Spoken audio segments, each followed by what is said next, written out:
Good afternoon everybody and welcome along to the circuit of Mendig in Germany, the only returning track from Season 1 as a matter of fact. I'm joined alongside Zach Swader here today, and Zach, it is the only circuit from Season 1 we're returning to, and last time the race was a showdown between Gareth Lennon and Stephen Paul, and there's potential for difference. Different cars means that the difference in racing from last season is going to be very different, and it's going to be a great challenge for the drivers, and I'm looking forward to it. I am looking forward to it as well, Toby. It's great to be back here in the booth, but yeah, it was actually won by Gareth Lennon last time out when we were here in the Scirocco's, but we're going to be a bit faster pace here on this airfield circuit, Toby, so I can't wait to see how these DTMs are going to fare through the kind of twisty bits of this section. Hopefully a bit more cleaner turn one, as we saw, of course, from our last week's winner. Douglas Anderson had one of the few mistakes from last season. Hopefully he will learn from his mistake this season and actually try to get something a bit more better for his start this time. But yeah, it should be interesting to see how these DTMs fare around this airfield. Yeah, there's a lot of high-speed sections around this circuit that we didn't really get to explore in Season 1 due to the restrictions that were the Scirocco's in terms of their downforce and their speed. They just weren't really up to the task. But now we're in absolute aerodynamic monsters, which are the DTM series. So, without further ado, let's go see what the qualifying looks like.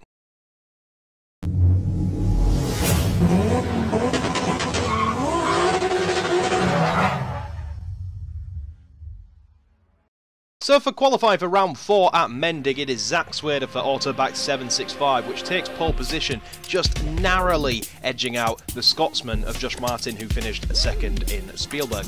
Third and second row of the grid sees Callum Spencer for Lucky Strike JSR. He is followed by Evan Imre, best qualifying result for Force Fizzy so far this season. Fifth place sees Toby Byrne for ISR, his best qualifying result of the season, and finally out-qualifying his teammate. He out-qualifies Douglas Anderson in 6th position, hoping for a better lap one this time around. Gareth Lennon will start from P7, winner here in Season 1, of course, for Iron Brew Racing, showing that that car is slowly improving. He out-qualifies Charles McBee for GTFG in 8th. 9th place sees Stephen Paul for the GTFG team. 10th place for Nickel Foggy for the NLR. 11th shows Valerio Campagnari for NRL, and Rhinus Mengalis for the other ISR team is in 12th place. Danny Diaz for Team EQU is in 13th, and then once again our reigning champion is starting in mid to rear at the end of the field. Number Tinson, 14th for the Force Fizzy team. Another NRL team, Christopher Pedersen, is out in 15th, and Colin McAllister in 16th place for the Iron Brew Racing. 17th place sees Jonathan Guerrero with a bit of a poor form given his previous qualifying results, starting in 17th. He will start ahead of Kevin Jacobs in 18th. 19th sees rookie Chester Jackson just out-qualified Ross McFarlane.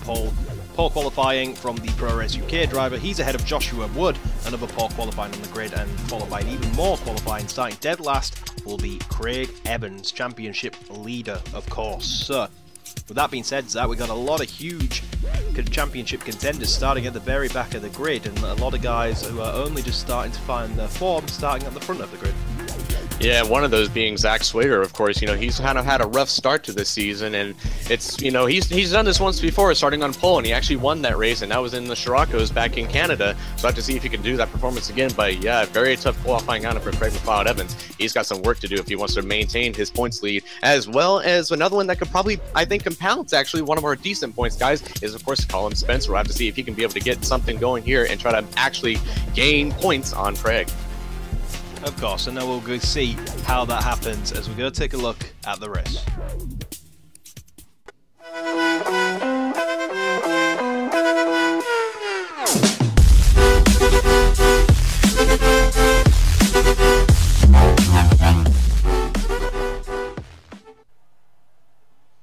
Hello one and all, and welcome to the only returning circuit from Season 1. We are at the Mendig airfield in Germany for another round of the ISR AIC Season 2. Joining me in the booth is Zach Swader. Welcome along, Zach, and we're getting ready for the start of the race here. We'll get underway, and then I'll let you have your piece. But here we go then. Zach Swader starting on the front row ahead of Josh Martin. Lights out and away they go. Who's got the better start in the background? Callum J. Spencer looking like he got a very good start in the background. He's already side by side with Josh Martin around the outside into turn 1. Job done. He now tries an attack on Zach Swader, nowhere to go with it. Evan Imre is now going to try squeeze his way up the inside of Josh Martin, side by side, but the outside line favours Josh Martin and allows him to get going. Douglas Anderson and Toby Byrne are side by side in the background. They're the next two to do battle. Bang doors with each other. Toby Byrne squeezed up onto the apex there, kind of compromises his run just a little bit. Evan Imre still trying to go up the inside of Josh Martin. Charles McBee trying to get his nose stuck up in there. Really, big contact between Charles McBee and Toby Byrne, and something flew off that ISR car, Zach, and the ISR car is already losing positions. Hand over fist as a Team EQU car is now going to go around the outside, but I think there may be damage on the ISR car. Yeah, trouble for Toby Byrne already, as you can tell. But yeah, such a crazy start already as we are cycling through the fields right now here. We're looking through in the back here. We're looking right now. There's Toby Byrne right now. He's fallen all the way from pretty much a top 5 start, and he's pretty much all the way down to the back of the grid. So a terrible start. But yeah, interesting start right here as we see more contact between Rhinus Mangalis right now, as I believe that's one of the other EQs. That's Danny Diaz right there trying to get behind him. And there's our champion right here, Nut Martinson, trying to regain any scrap that he can from his terrible qualifying result. But yeah, tough break for Toby Byrne right now. But yeah, top 2 right now, as you can see right now, Swader and Spencer are actually looking to try to gain some form of gap right now. But whoa, contact, more cars sideways. I don't know who that was. It looked like one of the Northern Lights cars, I think. But as you can see, and Toby Byrne is still, he's pretty much already just a mobile chicane at this point, Toby. Yeah, big damage. I think I saw damage at the chicane as well for Josh Martin, another high starting place. The driver who started in second looked like he took damage through the chicane. And as you can see, all the drivers are trying to squeeze their way past Josh Martin. He's holding everyone up as his car is very damaged, and he's just, well, quite literally a mobile chicane, hardly even mobile at that point for Josh Martin. And Iron Brew car going very wide in the background. But although his car's very damaged, he's trying his best to fight. Look at this scrap. How many drivers have we got in the same place? Absolutely unbelievable. And oh, sideways action for the NORL car. Huge drift as the Iron Brew cars lead that line astern. I think that's Gareth Lennon's lost a handful of positions as well. And you can see just in the background there was an EQU car and an Autobacks car going side by side. That must be Jonathan Carrera, and he makes a late move. We can see on the helicopter cam if he pulls that one off, and an NORL car goes right around the outside of Lennon. So either a really good move or bad for Lennon. The EQU car gets the position back on Carrera, but Carrera fights it again through the chicane. Side by side, they will now go down the pit straight. Jonathan Carrera has got the slipstream, of course, of Gareth Lennon in front of him, but he can't pull out because he's effectively boxed in by these two cars. That will give Chester Jackson the inside line. They bang doors once more, but the outside line favours Carrera, and Kevin Jacobs fancies to go 3 wide into turn 3. Kevin Jacobs up the inside, catches a napping Jonathan Carrera, Zach, and great opportunistic stuff from the rookie. Indeed, that was a fantastic result right there from Kevin Jacobs here. He had a little bit of help from Chester Jackson blocking in Carrero, so obviously there was a lot of good moves right there as we take a look right now at Charles McBee, hoping to catch his breath after that insane scrap between all what happened between Toby Byrne. Obviously, you know, Charles McBee needs something. He hasn't had a really good either one of his seasons so far in ISR right now in the AIC. Didn't really perform too well in the Scirocco's and hasn't really performed too well. I mean, he's had a few maybe top 10 finishes, but hasn't been really up there. As we can see, I believe this is either Rhinus Mangalis or Toby Byrne we're looking at from the back, but I believe this is Rhinus Mangalis, as he's pretty much the only one to even survive that scrap that happened on the first lap with his teammates. So, but yeah, that was a fantastic move right there from Kevin Jacobs. We're on board now through the Mendig circuit here, one of the few, like we said earlier, the few, and here we go. We'll see what happened right here. So we're going up through, and wow, I don't even know who we're on board with, but yeah, just side by side with Toby Byrne, and yeah, just absolutely just collides with him. And as we can tell right here, that is Douglas Anderson. Up there you go. So that was Charles McBee actually colliding with Toby Byrne, and that's what caused Toby to have all the carbon fiber shards right there. So yeah, just Rubbins racing at this point, but they were just jockeying for position. I believe that's just one of those cases, just racing at this point.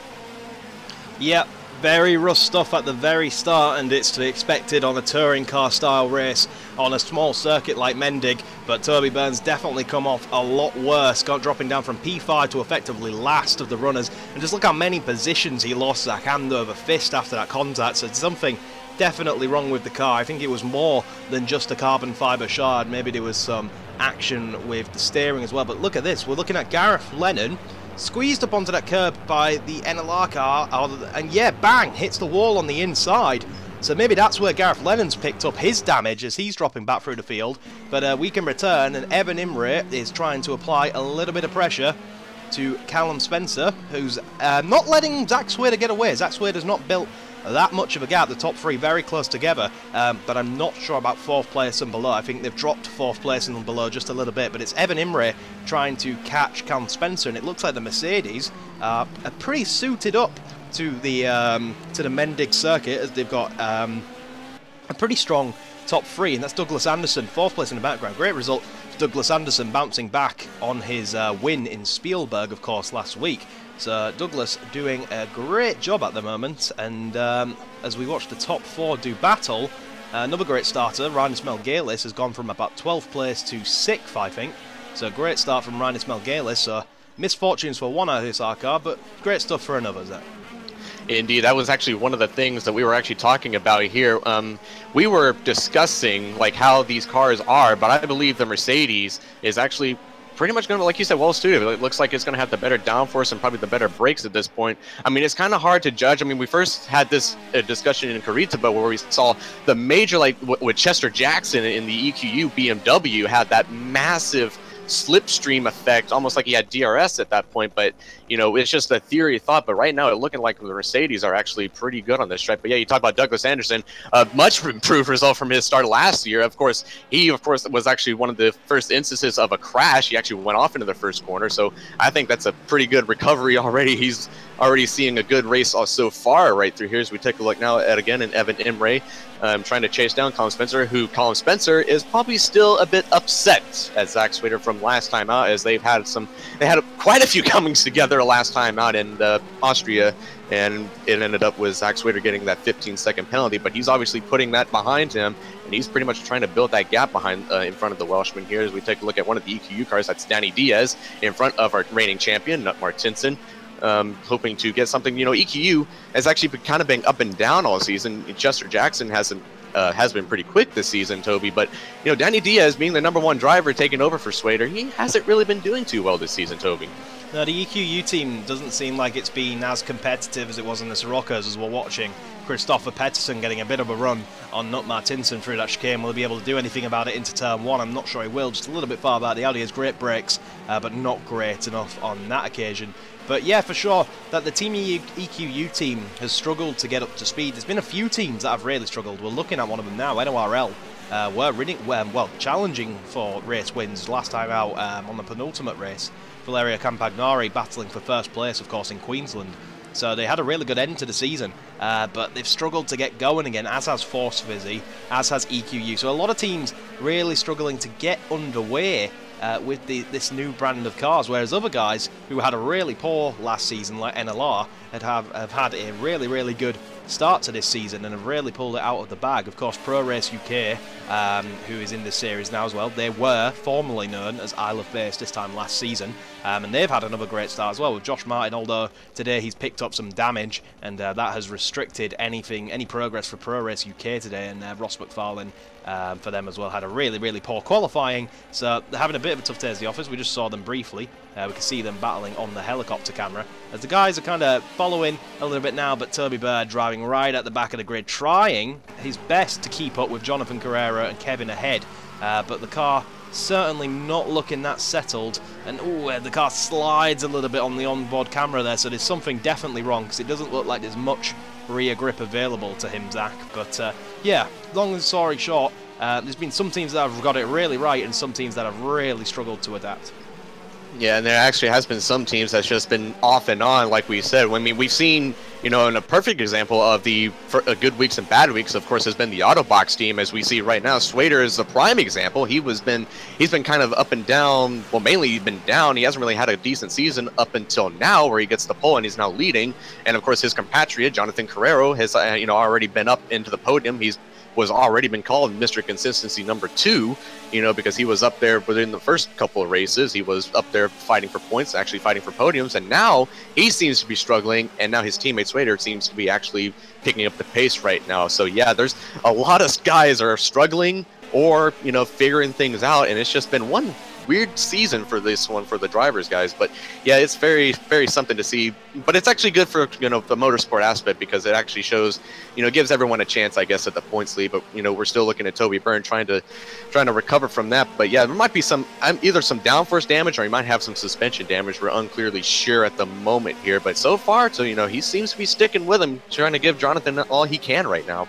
Yeah, very good pace, didn't he, Toby Byrne, in this qualifying session, because he qualified all the way up in P5, and I don't think the times separating the top 5 were that big, so he's got decent pace, but it looks like something is definitely restricting him from giving it his all, as the same story for Josh Martin, and we believe Gareth Lennon. Gareth Lennon's was interesting, because it wasn't actually contact, well, it was contact, but not with another driver, because the Northern Lights racing car, we're not sure who it was, squeezed him up on that curb, didn't he, and he just grazed that wall pretty hard, and he's just dropped down net positions ever since. We're looking at Josh Wood, who is ahead of Valerio Campagnari, so he's made a few moves on this lap, trying to get the best for JSR, because JSR leading the championship, I believe, as we come into Mendig, so they'll be wanting to try and minimise the damage from Wood's poor qualifying, while Callum Spencer's up there fighting for the win. We're riding on board with, this is an NORL car, I believe. It's looking all kinds of sideways, really reluctant to turn in Campagnari's car there. The understeer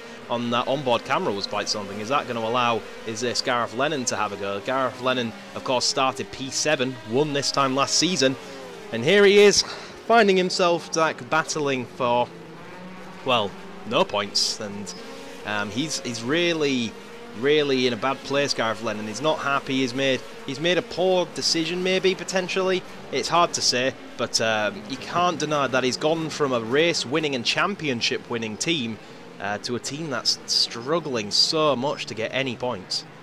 And that was something that a lot of people were talking about, that there was some inside drama between him and Spencer last season in the Scirocco's.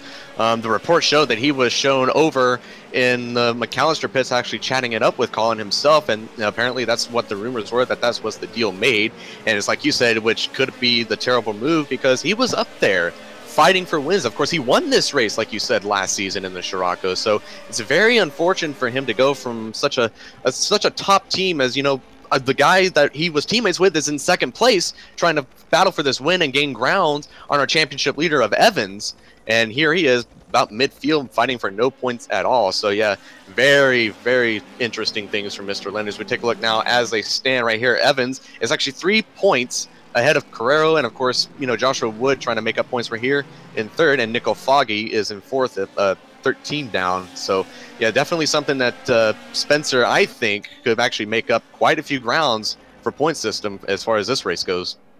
Yeah, so that is your leaderboard top 8 coming into this race. Evans leading the way only just by 3 points.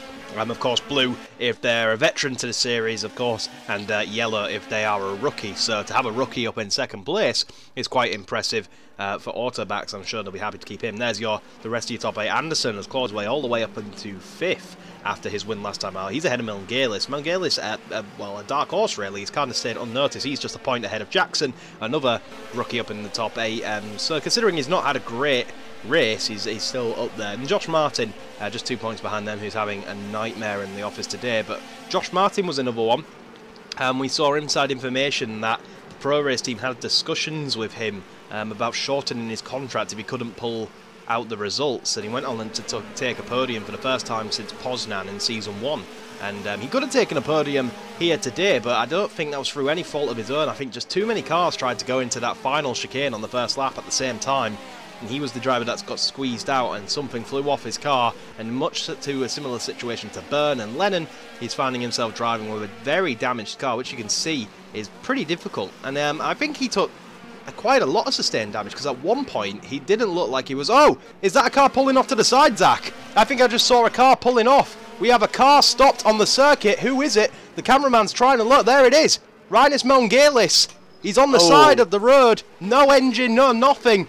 That's a lonely and quiet cockpit, Zach, and we've got a car out at Mendig, and that is the first ever mechanical retirement in the AIC. If it is indeed a mechanical retirement. Yeah. And that is something that the ISR team did not want to see. I mean, they already had the trouble with the first lap with Toby Byrne, and now your high runner of Rinus Mengalis has now out of this race. So just a terrible weekend for the ISR boys, this one. That's a tough break for them. Yeah, we'll get our background team trying to figure out what happened there, but I don't know if he's made contact, and maybe that's...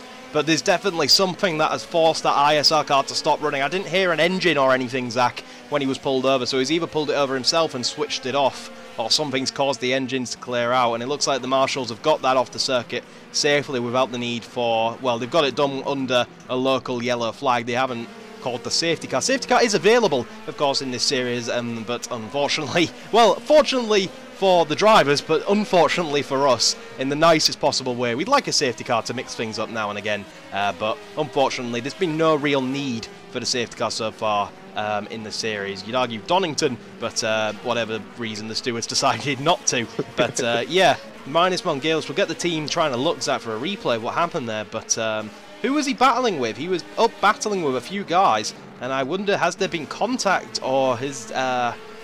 Well, we know how sensitive these cars can be once they're damaged, as prime example with Byrne in the other ISR car.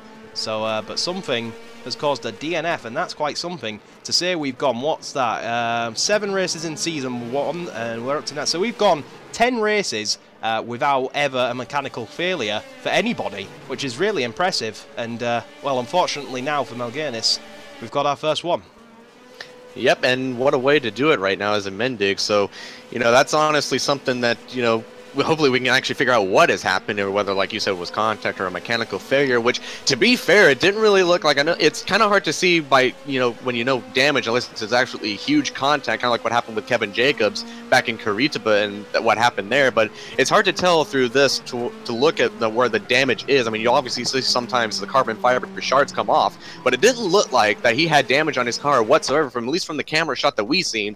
So my best bet is probably a mechanical failure. We're thinking is, well, at least my opinion is right now, but so far nothing at the moment. We'll hopefully get the word down and see what we can be able to scrounge up and see what happened. But looking at it right now, shuffling through the field right now, everything's, you know, other than that, has been calm, cool, and collected for everyone. Burns still trying to manage. Take a look now. Jonathan Carrero is going to try to do something for Kevin Jacobs maybe, but just doesn't have the speed to try to game. We've talked about Carrero. He's been up and down through the field so far this season. He's been either been up, you know, fighting for the positions, or back here now. He's kind of been struggling for the past 3 races or so since he's been his podium, but trying to make something do for Kevin Jacobs. So obviously right now, but this scrap could actually help Toby trying to get his recovery right now. And, you know, hopefully this is something that, you know, the Autobox team can look at and see what they can do, because obviously they're doing something right in the case of Swader right now, because he's still, as far as we know, we haven't checked in a little bit because we've had so much action going on, you know, with the ISR team, as well with Mengalis having the mechanical failure or contact or whatsoever. Obviously, Autobox is doing something right, but they just got to get both cars working, I guess.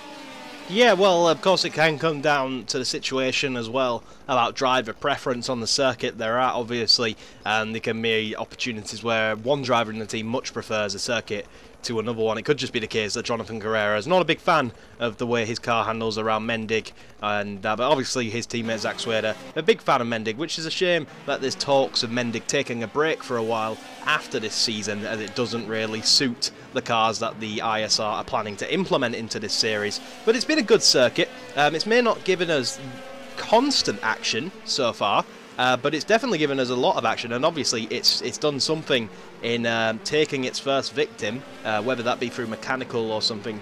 If it is mechanical, Zach, let's just discuss, what is this track difficult at? What parts of this circuit will damage and wear the car down? We know it's very heavy on braking in some areas, like this corner we're coming up to here. This is a banked corner, and you're braking while turning, which means there's a lot of potential for lockups, and that's the same with turn 1, as Douglas Anderson locked up massively, remember, season 1, and went straight on. So the brakes take a little bit of punishment. Obviously the downforce is working all the time, but we've seen that drivers can continue with downforce. Others, we can have contact with steering and the suspension. The curbs are quite high here too, so there's potential for floor damage, suspension damage, but my main guess would be brakes, because like this turn 1 we're coming into is a trail braking corner. You have to be on both the accelerator and the brake, because you're turning while braking, and when you're not running ABS while you're turning while braking, you're going to lock up almost every single time. Yeah, that's something that, it's a very interesting circuit, this, to have mechanical failures, because, it could be a number of things, which is quite interesting here. So, and especially the way you look at these cars, the way they take these curves, and, especially what happened to Gareth Lennon earlier, he got pushed into the curbing quite hard a little bit, and they actually almost went up on two wheels almost, like. So these suspension and the shock absorbers on these cars, and especially the way these cars, they sit so low to the ground, and so they're almost like Formula One cars. There's just no suspension and no forgiveness for anything to go over curbing or anything, and that's why a lot of race teams urge their drivers stay off the curbs as much as you can, because it does so much damage sometimes when you hit them at just the right angle, and sometimes, as we've seen in the past, Toby, it can sometimes take a wheel completely off. Yeah, well, of course, as well, next season, there's rumours of it going open wheel, so it's only going to become the more sensitive, so the driver's really got to be careful of that. Zach Swade has still not pulled a gap out on these guys, but look how close second, third and fourth are. Douglas Anderson's closed in on Evan Imre quite a little bit, and these guys have been following each other, but given the nature of the circuit, and we were just talking about how hard the downforce works, we're not really used to talking about dirty air in anything but open wheel, but if the downforce is working that hard, then it could be playing dirty air effects for these DTM cars, because you look at the wide body, the canards, there's canards everywhere you look, there's massive rear wings. It could be a very big realization that there could be dirty air affecting these drivers, and especially when this circuit, like this last chicane, is pretty much flat out, as you can see there. So it's very downforce dependent. I'm not sure if there's dirty air, but that would be my guess, Zach, on why these cars are struggling to close in a little bit. Obviously, the field has been spread out quite a bit through the various of damages. Obviously, we saw Josh Martin temporarily, well, he almost came to a complete stop, didn't he, on lap 1, and that separated the field quite a bit as they tried to find a way around him as quick as they could, but that gave a lot of drivers a big gap. But, well, dirty air's my guess, but it could just be one of them things where these cars, this track... Oh, here you go, Zach. Let's go find out what happened on this Melngalis. Yeah, let's take a look. We're going down the straightaway, and so far everything is going good. And so he's just going around the corner, and he just kind of loses it right there. I wonder if he's actually had that. Either wheels locked up and the rear wheels locked up or something, and he just can't get it to move, or his drivetrain failure or something. I'm not sure, but that's just weird. He just comes around, take a look at that, and his wheels are completely turned getting ready, and it just comes up and tries to correct it. It's kind of an interesting situation. I'm not sure clearly what that could be. Obviously something suspension-wise, at least we know that, because just the way the car just twitched, because that wasn't that really of a radius of a corner, but just sliding as we take a look right now. That's just crazy. I mean, he's completely drifting, D1ing it right now, but yeah, hopefully we can find out a bit more of what happened there. But, it's a funny thing. You bring up the situation for dirty air. It's kind of like what's been going on with F1. We've seen tracks like Monaco and stuff like that. They didn't really allow that many overtaken, which, of course, Monaco isn't really that overtaken of a place anyway. But places like Singapore and stuff like that as well, which is, ironically enough, can sometimes be an actual overtaken place. And we got a live from the pit lane right here. Yeah, but just a quick one on Melngalis. I've been chatting to the boys at ISR, and they have confirmed it is, in fact, a brake failure. So not too good for him. So there it is right there. Brake failure for Rainis Mengalis. So that's what happened here. So obviously as he was coming around, he just couldn't actually stop, and that's just what happened right there. So just trying to correct this thing. But tough break for ISR nonetheless on both ends, as we saw with Toby Byrne getting the contact effect, and now failures for Rainis Mengalis, Toby. Yeah, they needed a good result, didn't they? Because they've been slipping down a bit ever since Kuritiva.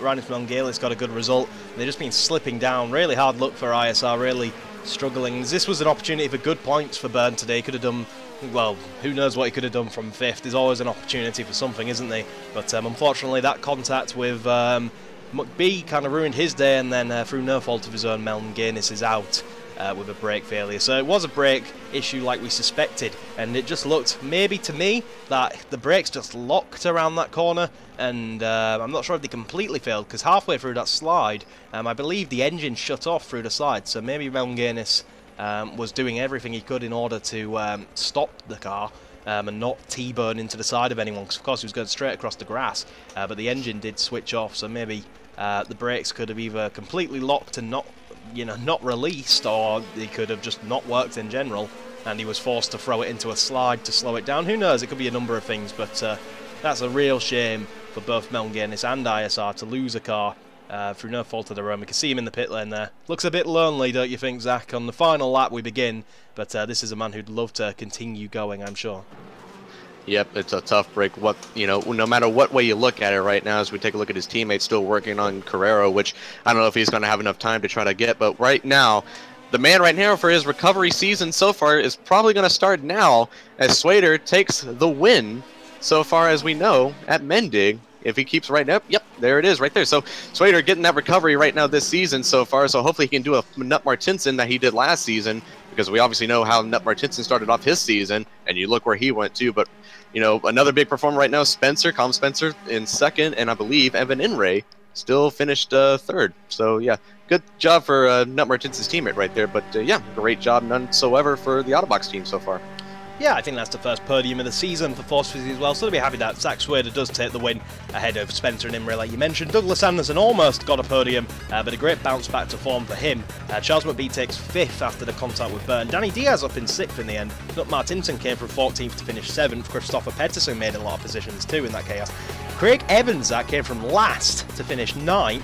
Ross McFarlane came from 2nd to last to finish 10th, so great drives from the two Scotsmen. And Colin McAllister, again, I think that's the 3rd race in the row, he's finished 11th. Will someone just give the man some points already?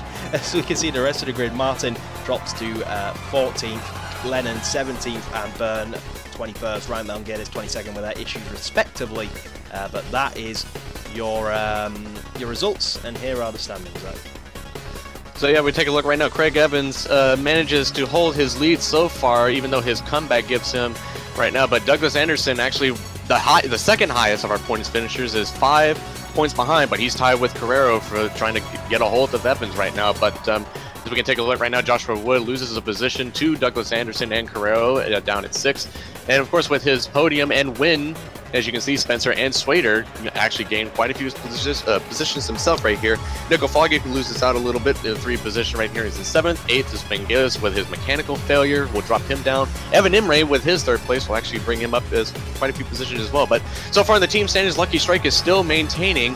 But here's the catch, though. They're now tied with the Constructors and Teams Championship, so that's going to be interesting between these two. And of course, Autobox, with their win today, actually kind of helps them a little bit as well. They're just 1 point out of that bunch, so looking like a 3-way scrap as we're coming into about 5 races out of 9. So still some work to be done, but it's not long before they're going to be actually scrounging out what they can for these team points, Toby. A lot of work to go. We're just about at halfway this season, aren't we? And that did say 9. That is supposed to be 8. We can only apologise on that one. But, so we are dead halfway into this season.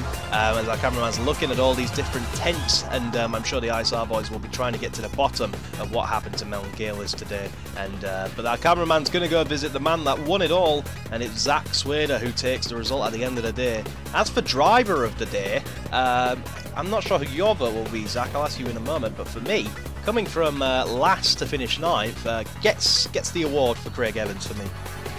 I was actually going to say the same thing, so something we can agree on, because when you start last, and no matter what your series you do, last, place start, pretty much sometimes means your race is just going to be abysmal unless something crazy going to happen. Well, of course, a bunch of craziness happened with this race, and, he got the job done, comes from last, and actually finishes well in the points. So, pretty fantastic drive there for Craig Evans, who actually, could have won last time, but, obviously, you can't win them all, but a great recovery drive nonetheless for him this week at Mendig. Yeah, well, exactly. That's exactly what he needed to do, because he's leading the championship, of course, so he needed any points he could get, and he's done that. Kept himself and his team at the top of the championship by doing that, so great effort by him. Next time out, Zach, we will be heading over to the Nürburgring GP circuit, a circuit that you're a big fan of, I am, I believe, and yeah, we'll see how the tale continues there. So until then, thank you so much for watching, guys, and until next time at Nürburgring, we will see you then. Bye-bye.